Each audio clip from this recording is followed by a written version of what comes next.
Jornal da Gazeta. Oferecimento Bradesco Prime. Viver é Prime. Boa noite. Boa noite. Polícia Federal faz a maior operação da história e desmantela esquema de corrupção em grandes frigoríficos.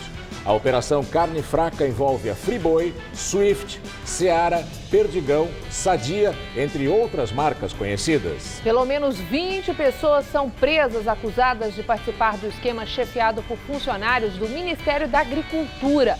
E o governo anuncia que já afastou 33 funcionários da pasta. De acordo com a Polícia Federal, as empresas vendiam carne adulterada e podre e ainda usavam substâncias químicas para maquiar os produtos. A investigação mostra que o PP e o PMDB estariam envolvidos no esquema. E o ministro da Justiça, Osmar Serralho, é citado na investigação. Justiça concede prisão domiciliar a Adriana Anselmo, a mulher do ex-governador do Rio, Sérgio Cabral. Ela, que é acusada de chefiar esquema de corrupção com o marido, foi liberada para cuidar dos filhos menores. Lava Jato completa 3 anos. A operação revelou vasto esquema de corrupção envolvendo políticos de vários partidos e grandes empreiteiras. Ao todo, foram 38 fases e quase 200 prisões. O Jornal da Gazeta está no ar.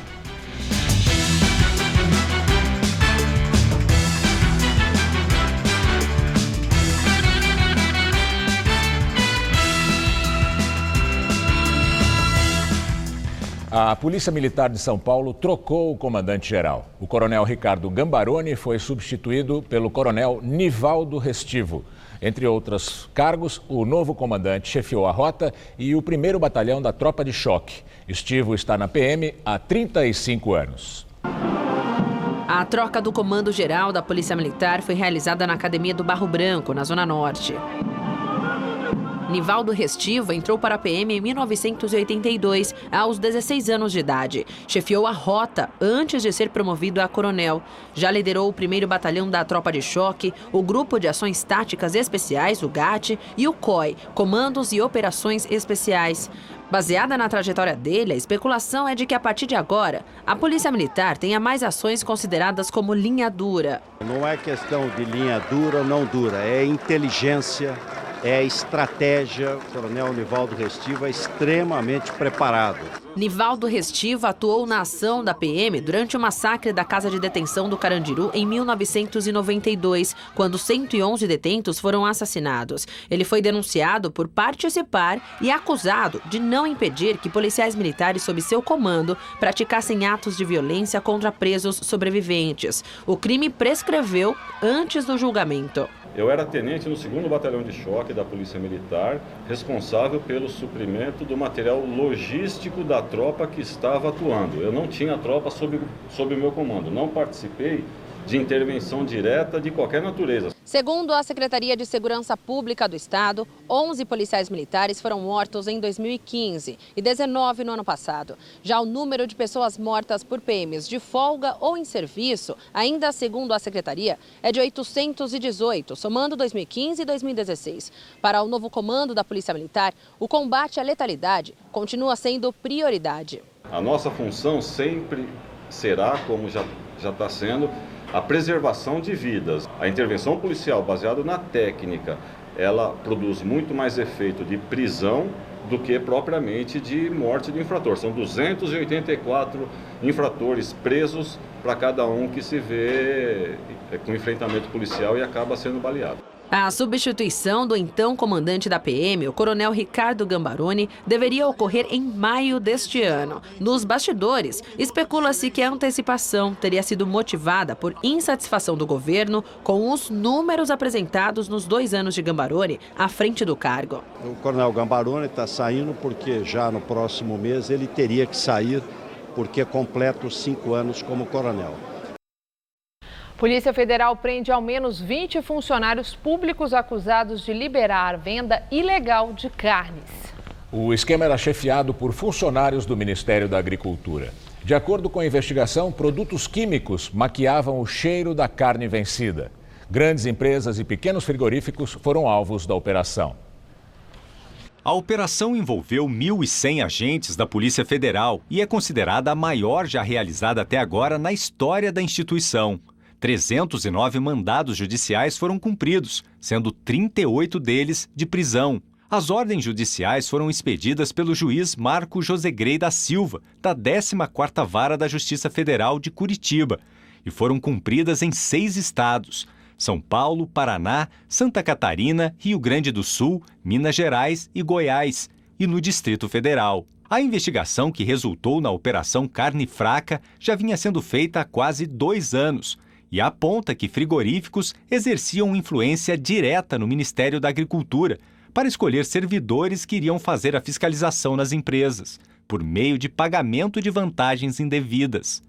Estão na mira das investigações alguns dos principais frigoríficos do país, entre eles a JBS, das marcas Friboi, Seara e Swift, e o grupo BRF Foods, da marca Sadia e Perdigão. A Justiça do Paraná determinou o bloqueio de R$1 bilhão das empresas investigadas. A JBS é alvo de outras investigações pelo país. O presidente do grupo, Joesley Batista, é investigado. No ano passado, a Justiça chegou a determinar o afastamento dele à frente do grupo. Além de pagamento de propina para fiscais agropecuários, a investigação revelou também que alguns frigoríficos vendiam até carne estragada e faziam a reembalagem de produtos vencidos. Eles usam ácidos, outros elementos químicos que são proibidos por lei ou em quantidades muito superiores às admitidas por lei para poder maquiar o aspecto físico do alimento, porque se utilizado na quantidade que usam, o alimento fica com uma péssima coloração, com cheiro, então usam determinados produtos, cancerígenos até, em alguns casos, para poder maquiar as características físicas do produto estragado. Causava uma certa revolta, usar a cabeça de porco, animal morto, de tempos, animal morto de tempos, com carne estragada, tudo para poder fazer esse tipo de produto, principalmente esses derivados, como salsicha, linguiça. Ainda segundo a Polícia Federal, até merenda escolar teve carne adulterada.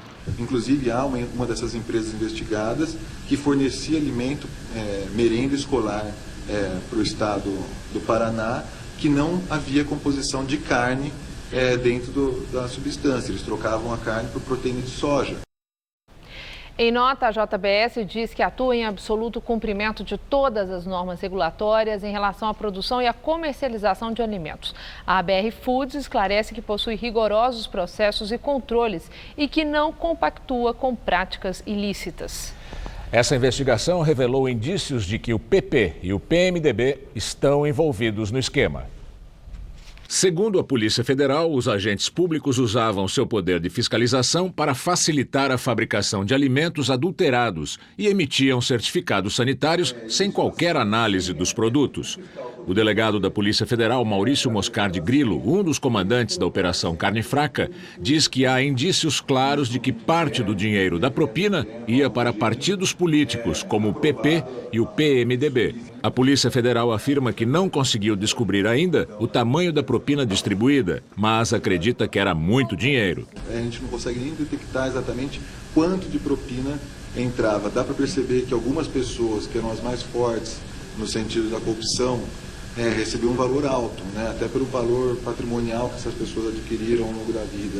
Então, possuem muitas empresas, possuem muitos negócios, tem fiscais que declaram ter em casa R$400 mil em espécie. E também não fica caracterizado para a gente para qual política especificamente ia todo o dinheiro, né?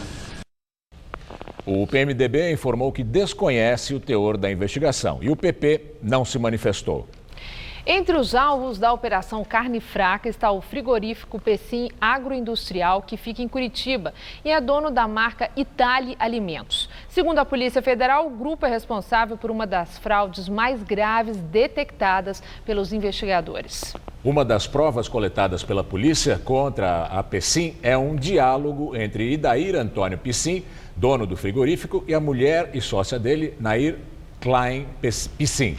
Na conversa gravada pela polícia em março do ano passado, o casal discute o uso de carne de cabeça de porco na fabricação de linguiças, o que é proibido por lei. Você ligou? Sim, eu liguei. Sabe aquele lá em cima, lá da Sancherê?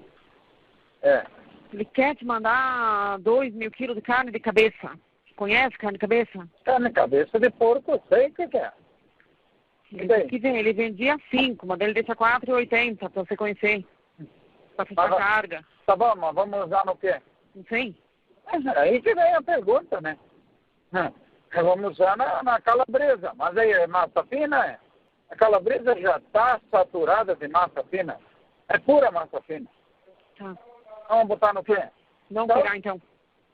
Nada bem, 2.000 quilos, botamos na linguiça ali, frescal, moída fina. Mas é proibido usar carne de cabeça na linguiça.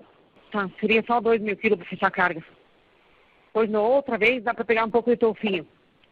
Mas por enquanto ainda tem toucinho. O toucinho, a primeira coisa, tem que ver que tipo de toucinho que ele tem. Sim. E dessa vez pega os 2.000 quilos de cabeça, então? Pega. Vamos fazer o quê? Só que, na verdade, se é para usar no quê? Vai ter que enfiar um pouco de linguiça, deixa. Em Jaraguá tem 1.000 quilos de sangria. Essa serve para quê? Para calabresa. Só para calabresa. Tá bom, tá.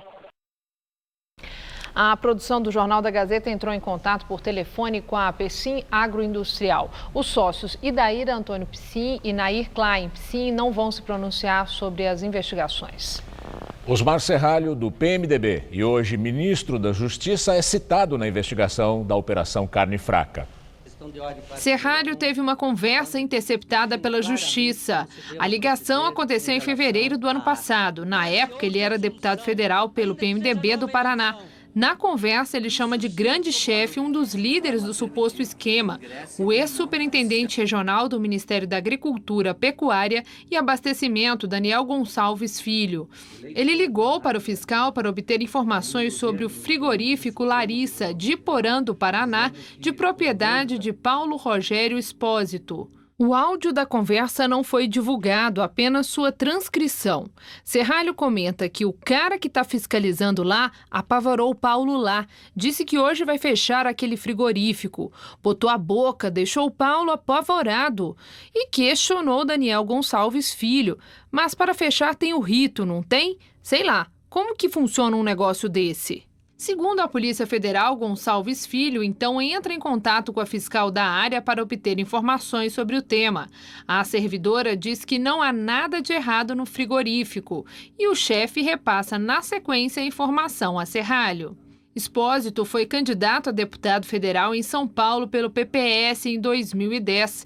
Ele é um dos investigados na operação sob suspeita de pagar propina a fiscais para evitar autuações. Ele foi alvo de um mandado de prisão preventiva hoje. O juiz Marcos José Grey Silva, assim como a Polícia Federal e o Ministério Público, entenderam que não havia indícios suficientes que apontem o cometimento de crime por Serralho. No entanto, as informações vão ser enviadas à Procuradoria-Geral da República devido ao foro privilegiado do ministro. Em evento no Rio Grande do Sul, Osmar Serralho negou qualquer irregularidade. Ele assumiu o Ministério da Justiça no começo do mês, com a nomeação de Alexandre de Moraes para a vaga de Teori Zavascki no STF. É um telefonema como se eu desse um telefonema para alguém que amanhã essa pessoa merece uma investigação e que, da minha parte, não houve nenhum comprometimento. Os consumidores receberam com perplexidade a notícia de que os frigoríficos mais famosos do país adulteraram a carne. De acordo com a investigação, os envolvidos nas irregularidades usavam até produtos químicos para disfarçar o cheiro da carne vencida.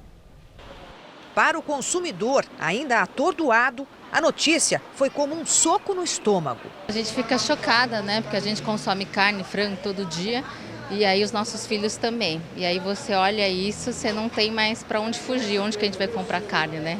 Vai ter que começar a cortar a própria vaca para ver se é de verdade. É uma questão das autoridades, né? Se você vai comer, você tem que ter alguém para fiscalizar. Frigoríficos usavam produtos químicos proibidos para maquiar a condição da carne, vencida e até mesmo estragada. A Polícia Federal encontrou carne adulterada em gôndolas de supermercados e nos açougues. Rodrigo diz que já aconteceu de ter de devolver carne suspeita. Eu já cheguei a ter que ir em supermercados grandes, né, devolver carnes, porque ao momento que eu abri o pacote estava com um cheiro muito forte. era muito vermelha, fugia ao normal. Um dos fiscais do Ministério da Agricultura, preso na operação de hoje, foi flagrado quando reclamava para um colega sobre a qualidade da carne que recebia como propina do frigorífico Pecém, no Paraná, que ele inspecionava. Na gravação feita pela Polícia Federal, Tarcísio Freitas diz que deu peito de frango defumado para o vizinho e para a cunhada, porque não teria tido coragem de comer a carne que descreve como uma massa avermelhada. Em São Paulo, comerciantes que também foram enganados temem agora queda nas vendas. O gerente desse açougue, que preferiu não gravar, disse que esta tarde muitos clientes já comentaram sobre o escândalo, que, segundo ele, pode fazer o consumo de carne diminuir. O que tem aqui na frente é o que a gente consome e são as marcas que fizeram esse escândalo, né? Então, realmente eu não sei, não tem para onde fugir. Ainda nesta edição, mais informações sobre a Operação Carne Fraca. Em encontro com empresários em São Paulo, o presidente Michel Temer disse que os protestos contra as reformas têm natureza política e que o déficit na Previdência é de 149 bilhões de reais. Durante o evento, o presidente voltou a dizer que o texto da reforma da Previdência, que está em análise no Congresso, pode passar por alterações pontuais. Segundo ele, o essencial é que se mantenha a espinha dorsal da proposta enviada pelo Palácio do Planalto.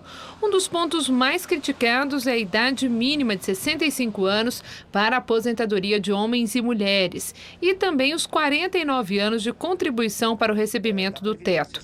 Temer voltou a afirmar que a reforma é necessária por causa do rombo da Previdência. Eu vejo com frequência que há movimentos de protesto que são movimentos de natureza política, movimentos políticos e não movimentos de natureza técnica, porque uma coisa é argumentar tecnicamente. Por exemplo, um argumento técnico, há ou não há déficit na Previdência. Se nos evidenciarem que não há déficit na Previdência, nós dizemos, bom, não precisamos fazer nada, mas nós temos um déficit de 149 bilhões na Previdência Social. A Justiça Federal concedeu prisão domiciliar a Adriana Anselmo, mulher do ex-governador do Rio, Sérgio Cabral. O juiz concedeu o benefício alegando que os filhos do casal de 10 e 14 anos não podem ser privados simultaneamente do convívio dos pais. Adriana Anselmo está detida em Bangu desde dezembro. Ela foi presa na Operação Calicut suspeita de lavar dinheiro e ser beneficiária do esquema de corrupção comandado pelo marido, o ex-governador do Rio, Sérgio Cabral, que está preso. De acordo com os advogados de Adriana, ela deve voltar para o apartamento onde vivia no Leblon, mas o imóvel não poderá mais ter linha telefônica e acesso à internet. A defesa da ex-primeira-dama também descarta que ela vá fazer delação premiada.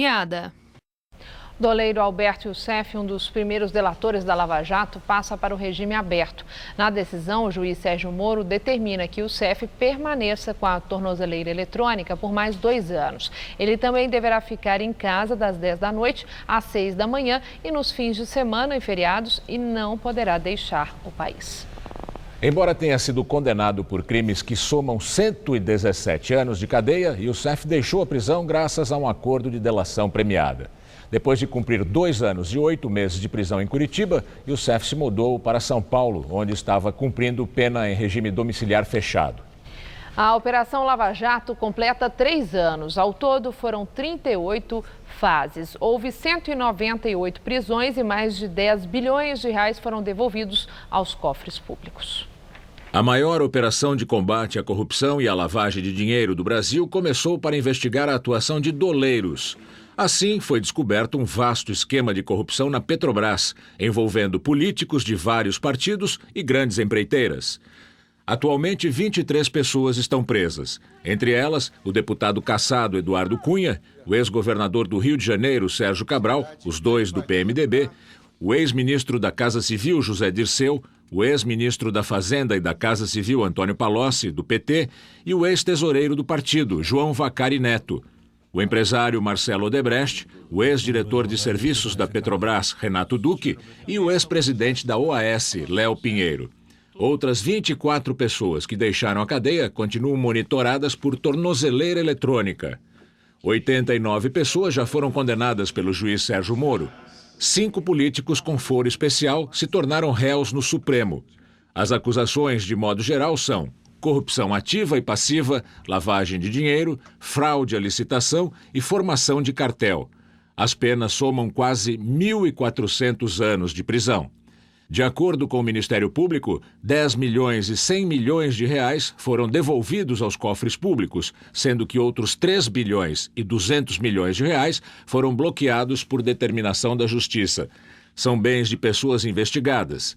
O Ministério Público pede o ressarcimento de 38 bilhões de reais.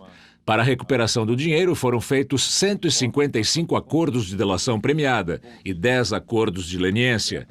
Houve 183 pedidos de cooperação internacional. Só em relação à Odebrecht, há investigações em 22 países. Pelo menos 4.000 policiais federais estiveram envolvidos nas várias fases da operação. Agora, a grande expectativa é pela divulgação do conteúdo das delações da Odebrecht e dos 83 pedidos de inquérito enviados pelo Procurador-Geral da República, Rodrigo Janot, ao Supremo na última terça-feira. Estima-se que tenham sido citadas mais de 170 pessoas, entre elas políticos de pelo menos 8 partidos. O nome do ex-presidente Lula estaria na lista. Ele já é réu em 3 processos da Lava Jato e mais 2 em operações ligadas a ela. Em depoimento nesta semana ao juiz Ricardo Soares Leite, em Brasília, o ex-presidente afirmou que não é contra a Lava Jato, mas que há uma ação orquestrada no país para prejudicá-lo, incluindo os meios de comunicação. Lula foi ouvido pela primeira vez como réu em ação penal, com base na delação premiada do senador cassado Delcídio do Amaral, que afirmou que o ex-presidente participou de uma trama para comprar o silêncio do ex-diretor da Petrobras, Nestor Cerveró. Hoje, o procurador Deltan Dallagnol, coordenador da Força-Tarefa da Lava Jato, disse que a operação significa o rompimento da impunidade nos círculos de poder no Brasil. Nós não sabemos ainda se a Lava Jato significa que o combate à corrupção saiu um pouco dos trilhos, o país saiu um pouco dos trilhos em termos de combate à corrupção, em termos de redução de índices de corrupção e de impunidade e voltará ao caminho tradicional, ao caminho que é a vala comum, se ela é apenas um ponto fora da curva ou se ela significará efetivamente que o país vai trilhar sobre novos trilhos rumo a um país menos corrupto. Isso porque as mudanças dependem de irmos para além da Lava Jato. Direto de Brasília, Josias de Souza fala sobre os 3 anos da Lava Jato. Em 3 anos de Lava Jato, o Brasil experimentou sensações antagônicas. Depois de assistir a coisas inéditas, o país presencia um surto de mesmice. O que há de inédito no escândalo é que, pela primeira vez desde a chegada das caravelas, o braço punitivo do Estado investigou e prendeu pessoas que, historicamente, se comportavam como se estivessem acima das leis. Esse ineditismo é agora ameaçado pelo que há de mais tradicional na política brasileira. O patrimonialismo se uniu ao oportunismo para restaurar a normalidade. No Brasil, o combate à corrupção convive com uma síndrome do quase. O país quase alcançou a moralidade quando escorraçou Fernando Collor do Palácio do Planalto, mas faltou punir as empreiteiras que engordaram o caixa do tesoureiro PC Farias. Os anões quase foram banidos do orçamento da União, mas as empreiteiras que compravam as emendas orçamentárias foram novamente poupadas. A nação quase virou outra quando o Supremo Tribunal Federal condenou a turma do Mensalão, mas cuidou-se da máfia sem atentar para o capo. Há uma fome de limpeza no ar, mas a elite política, nivelada em perversão pela Odebrecht, providencia um dique de contenção. Os procuradores da Força-Tarefa de Curitiba tremem. Basta uma noite no Congresso e toda uma investigação pode cair por terra, disse um deles. De fato, quem olha para o Congresso põe em dúvida a teoria da evolução. A política brasileira parou de evoluir e considera agora a hipótese de involuir. O Brasil decide nesse momento que país quer ser. No futuro, quando os historiadores puderem falar sobre a Lava Jato sem precisar assistir à TV Câmara de madrugada, a operação será apresentada como um marco civilizatório ou como fenômeno que consolidou o Brasil como uma ratocracia. Boa noite. No Mar Vermelho, o barco com refugiados da Somália é atacado. Pelo menos 42 pessoas morreram. A embarcação foi alvejada ao atracar em uma cidade no Iêmen.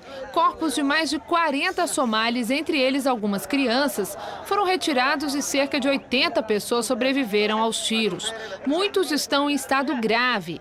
A região onde houve o ataque é zona de guerra civil do Iêmen, em que há confrontos entre rebeldes xiitas e forças favoráveis ao governo. Não se sabe se os refugiados tentavam fugir do Iêmen ou se iam se refugiar lá, apesar da guerra. O governo dos Estados Unidos afirmou que não descarta uma ação militar contra a Coreia do Norte se houver aumento da ameaça nuclear. A declaração foi feita pelo secretário de Estado americano Rex Tillerson em visita à Coreia do Sul. Segundo ele, os Estados Unidos não desejam um conflito militar, mas a política de paciência estratégica com o governo de Kim Jong-un acabou. Tillerson disse que o país está estudando novas medidas diplomáticas, de segurança, econômicas e que todas as opções estão sobre a mesa. E agora vamos ao comentário de política internacional com João Batista Natália. Se vocês me perguntarem se vai ter guerra entre os Estados Unidos e a Coreia do Norte, eu vou responder que não. Mas nunca estivemos tão perto de alguma coisa que possa parecer uma ação militar, que corte as asas da ditadura comunista norte-coreana. O secretário de Estado americano, como vocês viram, Rex Tillerson, disse hoje na Coreia do Sul que a paciência estratégica dos Estados Unidos chegou ao fim. Ele não afirma que o exército americano pode voltar à região, como aconteceu com a guerra que dividiu as duas Coreias e que terminou em 1953. Mas não precisa mandar soldados, basta bombardear a Coreia do Norte, escolher instalações nucleares e os centros de produção de mísseis. Os satélites espiões e os serviços de inteligência têm os mapas dessas instalações. Apesar de pobre e não ter comida para alimentar a população, a Coreia do Norte gastou o pouco dinheiro que tinha para se militarizar até os dentes. Só no ano passado ela testou 2 bombas atômicas e também está testando mísseis. Na semana passada, lançou um míssil na direção do Japão e o artefato caiu a 200 quilômetros do litoral japonês. O ditador norte-coreano Kim Jong-un ameaça construir mísseis balísticos intercontinentais para sobrevoar o Oceano Atlântico e atingir os Estados Unidos. Mas a Coreia do Norte não tem tecnologia para isso. E também não tem tecnologia para produzir bombas atômicas miniaturizadas para serem transportadas na cabeça de um míssil. Mesmo assim, a Coreia do Norte é uma ameaça para as bases americanas do Japão e da Coreia do Sul. A China poderia conter essa loucura, mas para ela interessa o comportamento aloprado de Kim Jong-un. Enquanto os aliados americanos se preocupam com a Coreia do Norte, a China pensa em outras prioridades dela, como a hegemonia no mar do Japão e a disputa de pequenas ilhas com os japoneses. Eu não sei como é que tudo isso daqui vai acabar. Não vai ser como a nova guerra da Coreia. Mas eu sei que não vai acabar bem. É assim que o mundo gira. Boa noite. Voltamos a falar sobre a Operação Carne Fraca. O ministro da Agricultura, Blairo Maggi, do PP, suspendeu a licença para tratar de assuntos particulares e voltou ao trabalho após a deflagração da operação. Em nota, o ministro afirmou que agora toda investigação é necessária para se separar o joio do trigo. Blairo Maggi disse ainda que já determinou o afastamento imediato de todos os envolvidos e a instauração de procedimentos administrativos. O secretário administrativo do Ministério, Elmar Novak, deu uma entrevista coletiva falando do caso. São 33 servidores afastados e que estaremos instaurando procedimentos, e cabe ressaltar que alguns procedimentos já foram abertos no passado, continuam também já em fase de investigação, e daremos todo o suporte para a Polícia Federal na busca de informações, porque nós queremos também acabar com qualquer situação de desvios dentro do Ministério da Agricultura. E novas operações poderão vir no futuro, sim. Vamos trabalhar para que isso não volte a acontecer. Em entrevista à revista Globo Rural, o ministro da Agricultura, Blairo Maggi, disse que já recebeu um telefonema da União Europeia pedindo uma reunião de emergência com o Brasil para falar sobre essas fraudes das carnes. De acordo com o ministro, o encontro deve acontecer até segunda-feira. A União Europeia é a maior consumidora de carne brasileira. O presidente americano Donald Trump recebe a primeira-ministra alemã Angela Merkel na Casa Branca. O primeiro encontro dos dois líderes foi marcado por divergências sobre imigração e comércio. Donald Trump afirmou que a imigração é um privilégio, não um direito. Segundo ele, ambos os líderes concordaram que a segurança dos cidadãos de suas respectivas nações deve vir em primeiro lugar. Merkel discordou do presidente americano quando ele afirmou que acordos de livre comércio tiraram postos de trabalho. A chanceler alemã defendeu que os países se beneficiam com esses acordos e este é o espírito que deveria guiá-los. No encontro aberto à imprensa, Donald Trump pareceu ignorar o pedido de aperto de mão de Angela Merkel.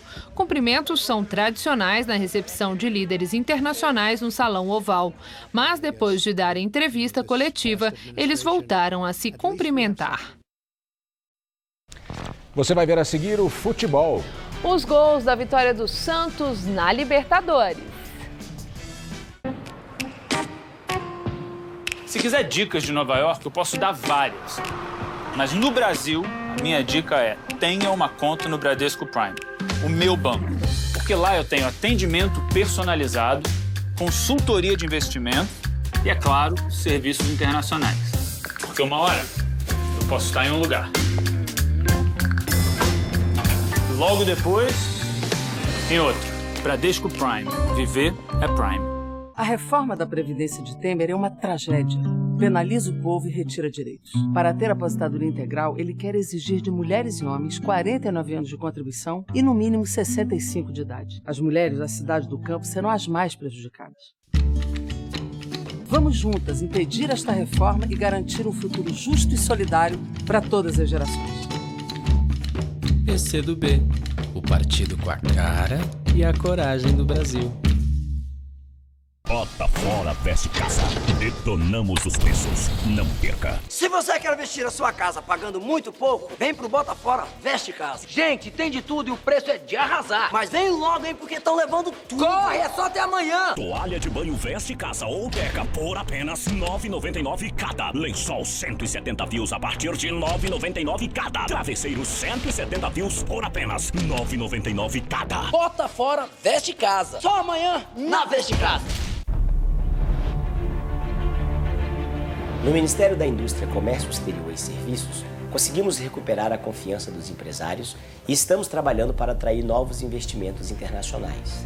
Confiança gera investimento, investimento gera emprego. Afinal, não há nada que um pai ou mãe de família queira mais que trabalhar pelo próprio sustento. Venha com a gente. Filie-se ao PRB. Eu sou Marcos Pereira.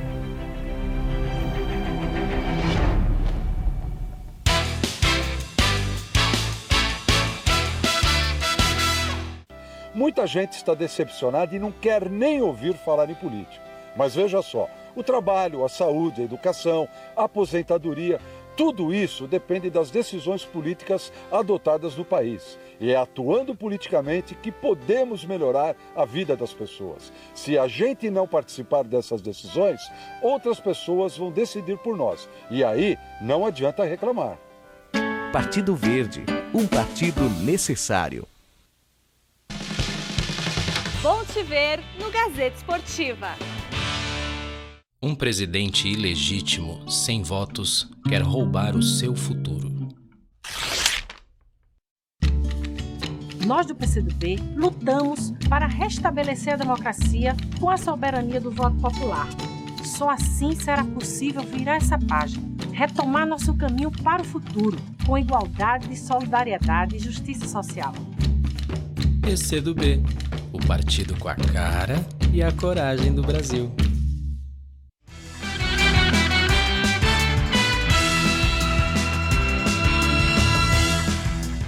E as águas de março, como disse o poeta, vão fechando o verão. Como estava previsto, o tempo mudou aqui em São Paulo e choveu muito forte esta tarde aqui na cidade. Será que essa chuva vai continuar no fim de semana? Vamos à previsão com Mariana Armentano.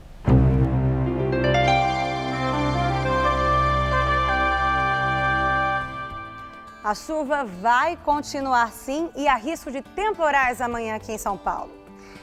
Isso por causa do avanço de uma frente fria pela costa do Sudeste, a mesma que provocou aquela chuvarada no sul do Brasil no começo da semana. Somado a isso, temos os ventos úmidos vindos da região norte que ajudam a formar um canal de umidade em toda essa faixa mais escura entre o Amazonas, o norte de Santa Catarina e o Rio de Janeiro.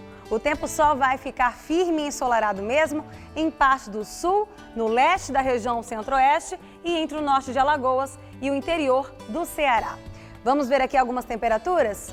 Olha só, no Rio de Janeiro, com o tempo chuvoso, a temperatura vai cair 7 graus em relação a hoje. Máxima amanhã de 30 graus. Em Curitiba, tempo bem fechado e friozinho, com mínima de 14 e máxima só de 18 graus. Em Floripa, sábado de sol entre nuvens e termômetros entre 14 e 25 graus. E o sábado de tempo firme e ensolarado está garantido na capital pernambucana, calor de 32 graus amanhã por lá. Para São Paulo, como já falamos, todo o estado vai ter um final de semana de chuvas. Nas regiões centro-oeste e norte, a previsão é de chuvas a qualquer hora, mas ainda teremos algumas aberturas de sol. Já no sul do estado, no litoral e aqui na capital, o tempo fica bem nublado e chuvoso, até com risco de temporais. As temperaturas caem um pouco. A máxima vai ficar em torno dos 27 graus em Marília e dos 28 em Presidente Bernardes. No litoral, máxima só de 25 graus em Santos e também em Caraguatatuba. Aqui na capital vai fazer mais friozinho, viu? Amanhã, máxima de 23 graus, no domingo faz 22 e na segunda-feira o sol volta a aparecer e a máxima prevista é de 25 graus. Vamos para as notícias do esporte com Rodolfo Gamberini e Celso Cardoso. E lembramos que em seguida teremos mais informações da Operação Carne Fraca. E após o esporte, Maria Lídia entrevista ao vivo o deputado federal Ivan Valente, do PSOL de São Paulo. Mesmo com a desconfiança de alguns torcedores, o Santos se deu bem na primeira partida pela Libertadores em casa e venceu o The Strongest por 2-0. Celso, The Strongest não tem nada de tão forte, né? Não é o mais forte, não. Talvez a Bolívia, mas longe disso. Depois de um início de temporada com muitos desfalques por lesões e doenças no elenco, o Santos parece começar a jogar o futebol que se espera dele. Destaque para o trio Lucas Lima, Renato e Ricardo Oliveira. Outro brasileiro que jogou em casa foi a Chapecoense, que não aproveitou a força da torcida e perdeu. Veja os gols. No primeiro jogo na Arena Condá pela Libertadores, a Chapecoense abriu o placar com esse gol de Rossi, aos 4 minutos do segundo tempo. Os argentinos do Lanús foram para cima e conseguiram um empate com Aguirre, 1-1. Aos 22, a Costa foi lançado na frente e o lateral João Pedro acabou fazendo pênalti no atacante argentino. Na cobrança, Sandy bateu com tranquilidade e virou o jogo. O Lanús ainda fez o terceiro quando a Costa completou o passe de esquerda e fechou o placar em Chapecó, 3-1, placar final. Na Vila Belmiro, o Santos fez o primeiro nessa cobrança perfeita de falta de Ricardo Oliveira. O segundo do time da Vila veio na cobrança para a área de Lucas Lima, que foi desviada de cabeça por Renato. Final Santos 2, The Strongest da Bolívia 0. Pela Copa do Brasil, o Corinthians se classificou para a próxima fase com empate magrinho diante da Luverdense, jogando em casa, hein, Celso? Mas não jogou mal, não. Foi um jogo que o Corinthians perdeu muitas oportunidades de gol. Mas o 1-1 garantiu a classificação, já que a partida em Cuiabá tinha terminado 2-0 para o Timão. Na Arena Itaquera, o Corinthians saiu na frente após cobrança de falta de Jadson, completada pelo artilheiro Jô, 1-0. O empate do Luverdense veio no chute de Diogo Sodré, que desviou no zagueiro Pedro Henrique e morreu dentro do gol de Cássio, 1-1, placar final. Em Salvador, o Vitória venceu o Vasco e avançou na competição. Alan Costa marcou o gol da partida aos 13 do segundo tempo. 1-0 Vitória, com direito à desclassificação do Vasco e demissão do técnico Cristóvão Borges. É isso, né? Boa noite. Obrigado, Celso. Até amanhã. Até amanhã não, até segunda. Bom fim de semana. Você também. Estela. O escândalo da Operação Carne Fraca afetou os papéis das empresas frigoríficas que operam na Bolsa de Valores de São Paulo. As ações da BRF, a controladora da Sadi e Perdigão, marcas envolvidas na operação, caíram mais de 10% hoje. Os papéis da JBS, dona da Seara, e da Friboi, tiveram queda de mais de 7%. E o receio dos operadores do mercado é que as investigações da polícia afetem as vendas de carne brasileira no exterior. De acordo com a Associação Brasileira de Carne Bovina, o país exportou no ano passado mais de 1.400.000 toneladas de carne bovina, um número que praticamente não mudou em relação ao ano anterior, mas que manteve o país como o maior exportador mundial do produto. Já em faturamento, o setor teve um desempenho de 5 bilhões e 500 milhões de dólares em 2016, contra 5,6 bilhões no ano anterior. Para este ano, a estimativa é de crescimento, com uma projeção de 6 bilhões de dólares. O maior comprador de carne brasileira no ano passado foi Hong Kong, com mais de 180.000 toneladas. Em seguida ficaram China, Egito, Rússia e Irã. A maior parte da carne que sai daqui é in natura, 77%. Apesar da posição de destaque do Brasil no mercado internacional, o consumo vem caindo ano a ano como reflexo da crise. Segundo a Companhia Nacional de Abastecimento, o brasileiro consumiu, em média, 36,12 quilos de carne no ano passado, uma queda de 3,5%. É um dos menores percentuais da América Latina. No Uruguai, por exemplo, esse número é de 80 quilos de carne por habitante. Ainda não é possível dizer se as denúncias da Polícia Federal vão afetar na venda de carne brasileira para o exterior. Isso porque não ficou claro se os lotes adulterados abasteceram também o mercado internacional. Na Bolsa de Valores de São Paulo, nesta sexta-feira, as ações das duas maiores empresas citadas no esquema puxaram a queda do índice Ibovespa. Os papéis da BRF caíram 7%, enquanto os da JBS despencaram 10%. E agora vamos ao comentário de economia com Vinícius Torres Freire. Que vender carne podre ou falsificada é um crime, obviamente não precisa de explicação. Envenena e mata pessoas, entre outros crimes. Até merenda podre tinha. É óbvio também que essa nojeira criminosa prejudica toda a indústria e o comércio de carne. Mas, além disso, a carne brasileira é vendida lá fora, para outros países. No caso de muitos desses países, o Brasil teve de negociar por anos o direito de vender carne. Por quê? Por causa de doenças no rebanho, por exemplo. Agora, com mais esse escândalo inacreditável, todo esse esforço para criar um negócio grande e internacional de carne pode ser muito, muito prejudicado. A gente ainda não sabe direito da repercussão do escândalo pelo mundo, mas consertar esse dano é muito difícil. É como voltar a acreditar em gente que mente por coisa séria. O único caminho possível é mandar muita gente para a cadeia, revisar todo o método de fiscalização e ver quem estava no comando da fiscalização nos últimos 10 anos, pelo menos. Parece ter sido esse o tempo de duração do esquemão. Enfim, por muito tempo, vai ser preciso inventar um sistema de fiscalização dupla, de fiscal do fiscal. É um prejuízo, mas não vai ter muito jeito. Vai resolver? Não se sabe. Por exemplo, o pessoal do mensalão foi para a cadeia, e enquanto isso, a roubança continuava solta no Petrolão. O ministro da Agricultura, Blairo Maggi, diz que existem 600 serviços de fiscalização federal de carne e que teria havido problemas em apenas 18. Que a gente saiba por agora. Vai ser preciso ver o que se passa nesses 600 serviços, trocar chefias, mas é difícil ainda. Apenas nessa rede de hoje, a polícia pegou 27 empresas, de veterinários de esquina a grandes frigoríficos, maiores empresas do mundo. A Polícia Federal, além do mais, diz que parte do dinheiro da corrupção ia para o PMDB e o PP, esquema político. Os bandidos, ainda por cima, agiam em vários estados, em São Paulo, Minas, Goiás e em toda a região sul. O troço é enorme e antigo. Vai ser muito difícil confiar no sistema de fiscalização, aqui e lá fora. Para que a gente possa ter menos desconfiança, muita cabeça vai ter de rolar. Para a cadeia ou, no mínimo, para a rua. E você vai ver a seguir uma entrevista ao vivo com o deputado federal Ivan Valente, do PSOL de São Paulo.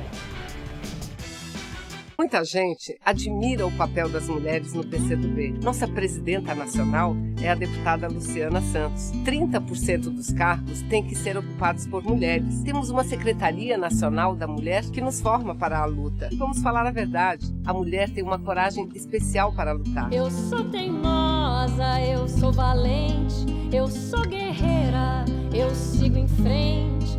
PCdoB, o partido com a cara e a coragem do Brasil. Eu acho que o curso de jornalismo da Casper certamente me ajudou muito na profissão. Principalmente no início da carreira, o jornalista encontra situações completamente diferentes. Um dia ele cobre o governo do estado, no dia seguinte ele cobre polícia, no outro dia ele cobre um movimento social. Esse caráter generalista do conhecimento do jornalista é muito importante. Então a formação dele tem que acompanhar esse trabalho, senão fica uma coisa técnica e fria demais. Eu escolhi a Casper porque era a escola que me daria a formação profissional de maneira mais objetiva, por ser uma faculdade que me dava instrumentos práticos para exercer a profissão. Por isso eu sou Casper. Somos todos Casper.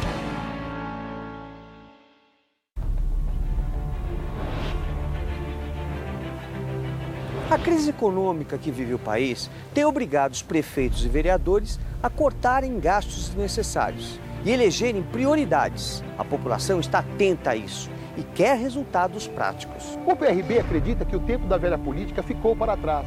É hora de priorizar gestões eficientes e sem demagogia. Venha com a gente. Filie-se ao PRB.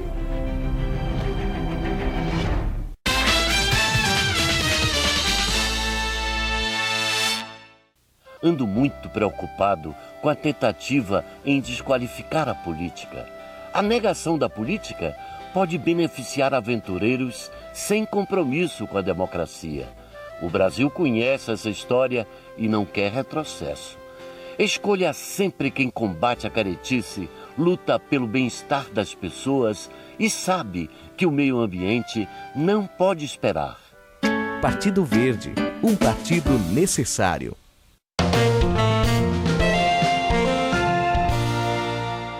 Está para ser votada na Câmara dos Deputados uma proposta de reforma política que será uma tragédia para a democracia brasileira. Querem acabar com partidos de ideias e tradições, como o PCdoB, de 95 anos. Não temos o que temer. Estamos lutando no Congresso, mas precisamos de vocês nas ruas para derrotar essa reforma. PCdoB, o partido com a cara e a coragem do Brasil.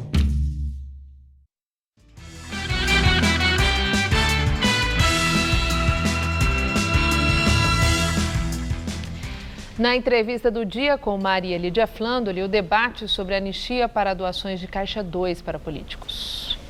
Entrevista o deputado federal Ivan Valente, que foi presidente do PSOL e hoje é líder do partido na Câmara Federal. Muito obrigada, deputado. Bom, a lista de Janot elevou a temperatura, aumentou a tensão no universo político. E o debate também sobre a anistia das doações de Caixa 2 para políticos se intensificou. Eu quero saber qual é a sua posição, deputado, e a do seu partido, o PSOL, sobre essa doação de Caixa 2 para políticos. Existe Caixa 2 inocente na política? Então, Maria Lídia, nós, antes das eleições, já houve uma tentativa de passar um projeto de lei na calada da tarde, né? Porque era uma quinta-feira à tarde, tinha um relator na tribuna, o projeto não tinha autor e já estava sendo lido o relatório. Era um conchavo de líderes que nós conseguimos barrar naquela tarde, né? Mas eles voltaram à carga, porque à medida que as denúncias se expandiram, e agora a lista da Odebrecht mandou tudo pelos ares, vamos chamar assim, e ainda não está divulgada totalmente, está se buscando saídas imediatas. Uma delas é a anistia ao Caixa 2. Certo. O que eu digo sobre isso é o seguinte, o Caixa 2, na delação da Odebrecht em particular, é que a Odebrecht não é nenhuma empresa filantrópica. Ela não faz caridade. A Odebrecht, quando negocia com os deputados, faz doações, ela quer aprovação de medidas provisórias na Câmara dos Deputados. É sob essa condição? É sempre claro, assim? Isso é nítido e claro. Quem acompanha o Congresso Nacional sabe que nem o Marcelo Odebrecht não chega chama o Aécio Neves ou o Palocci ou quem for e fala assim, olha, eu quero doar, ou o Temer, 10 milhões por causa disso. tem um interesse atrás disso. Mas é um interesse velado, subjacente, que implica esse interesse, ou é conversado abertamente? Eu te dou os 10 milhões, mas em troca quero isso. Em torno dessa questão, negociado? Sempre vai ter um superfaturamento de obras, entende?